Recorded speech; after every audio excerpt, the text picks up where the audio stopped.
It's an empire built on printing paper, today under threat by another type of paper.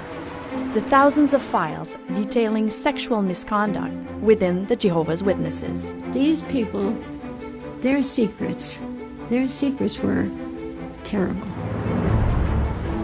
The WATCHTOWER Society in Brooklyn.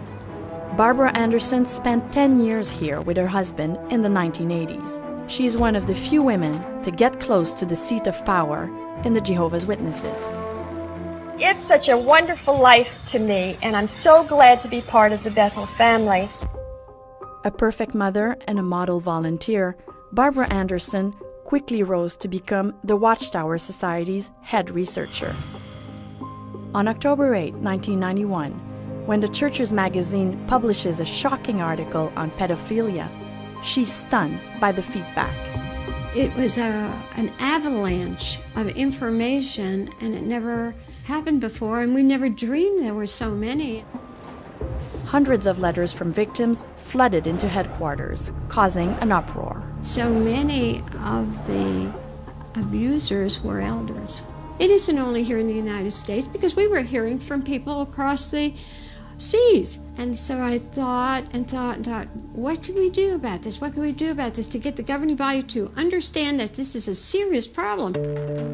The governing body of the Jehovah's Witnesses, a group of 7 older men, thought to be the pipeline to God here on earth. Their orders are clear. He is going to be defeated. Word came from up high through some members of the governing body to stop any interest in this subject. We're unable to help the victims. Every move she proposes is rejected flat out, one after the other, even the simplest one of all. You report it. Let the authorities handle it. It's so simple. And stop investigating. You've been saying that for 25 years. Has it changed at all? Absolutely not. They still investigate it. Finally, one day, Barbara has had it. She commits an unforgivable offense in prime time. Because the WATCHTOWER Society didn't want to acknowledge that these girls were telling the truth. Barbara and her husband Joe are expelled from the Jehovah's Witnesses. Her crime? Slandering the organization in the media. His? Not being able to control his wife. Their son hasn't spoken to them in 14 years. They don't even know their grandchildren. This is not revenge on a religion. It has nothing to do with this. This is a protection of a future generation of people. Her best weapon? Documents that she's been able to unearth. Memos, secret instructions, and the infamous form, the child abuse telememo. She found it in court filings in California.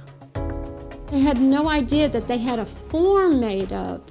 And that tells me that you must have an awful lot of cases if you have a form made up for it.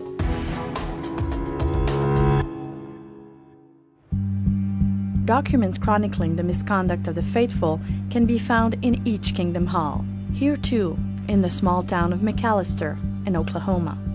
These files are secret and impossible to obtain, sometimes even for police officers, armed with a warrant. Well, the detective, he decided to serve a search warrant on the Kingdom Hall because we told him there's documents, they keep proof of these events. I know where the file cabinet is. He had me on the phone. He said, Debbie, this file cabinet's empty. And my heart came up into my throat. I felt physically sick. They left. There was nothing to get. The documents are gone. The ones Debbie McDaniel was counting on to prove she's telling the truth. Where are we going now? Just about a block away is Ronnie's old house. The house where he had all the kids all the time. Ronnie is Ronnie Lawrence, the former leader of the Jehovah's Witnesses in McAllister. What happened in his house? He sexually abused not just me, but a number of children. In the pool, in the bathtub, in the shed by the pool. The allegations are troubling. Between the ages of 7 and 13, Debbie says she was abused by Ronnie Lawrence, an elder who insisted on babysitting the children of his congregation.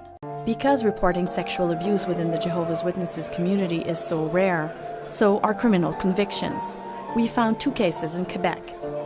In one of those cases, Marcel Simonin, an elder from Châteauguay, was found guilty of sexually assaulting an 11-year-old girl.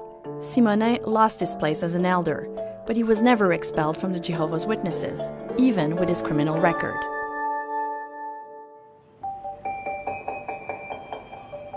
All around the world, the noose is tightening for Jehovah's Witnesses.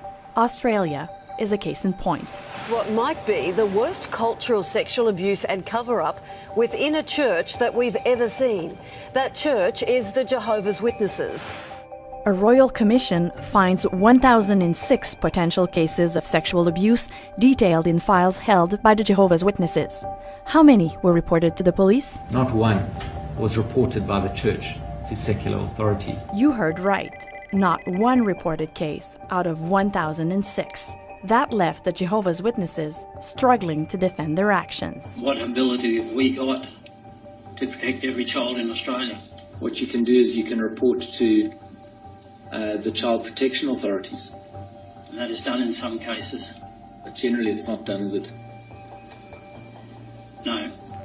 The Royal Commission recently published its report. The conclusion: the Jehovah's Witnesses are failing to protect their own children and the children of others, since the risk that those unpunished pedophiles who remain in the community will reoffend is so strong.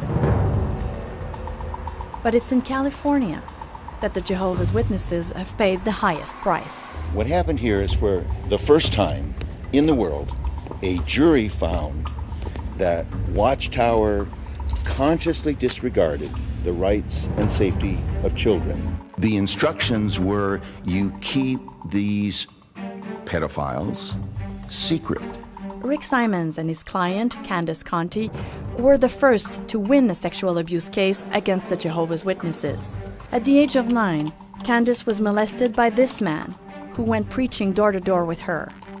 He was a pedophile, and the elders knew it. This internal document is proof that the community was kept in the dark. What was the reason that the congregation was not notified? We don't make that public to the congregation. It's confidential. A little too confidential for the jury, which ruled the pedophile should have been monitored and the members warned. The price the Jehovah's Witnesses were ordered to pay? $28 million in damages. That came with an implicit acknowledgement. That was part of a broader worldwide policy in every congregation in the world, in the United States, in North America, everywhere, to keep secret known child sexual abusers. The Jehovah's Witnesses are willing to pay big to keep that secret. $4,000 a day. That's the fine a judge has slapped on the Watchtower Society. $4,000 for each day the church refuses to hand over to the court their list of pedophiles. They've been compiling that list for at least 20 years. $4,000 a day is nothing to Jehovah's Witnesses. Watchtower is worth billions of dollars in real estate and holdings. That list of pedophiles is at the heart of 2 lawsuits in California, and it could lead to dozens of other cases. As for Candace Conti and her $28 million in damages, it was whittled down to only $3 million. An appeals court ruled that the Jehovah's Witnesses were not obligated to warn their members about a confessed child molester in their community. Is it reasonable and feasible to ask Jehovah's Witnesses to warn every congregation about pedophile? The Jehovah's Witnesses, unlike most religions, do not mix with other groups. Your entire life is Jehovah's Witnesses. And so it is reasonable for them to warn the parents in the congregation so that they can protect their children and not allow these very clever and sophisticated serial child sexual abusers to get access to a victim.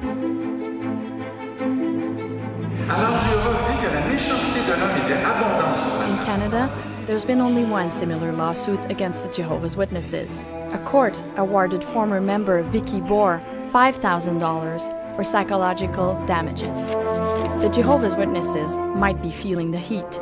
They're starting to change the instructions they're handing down.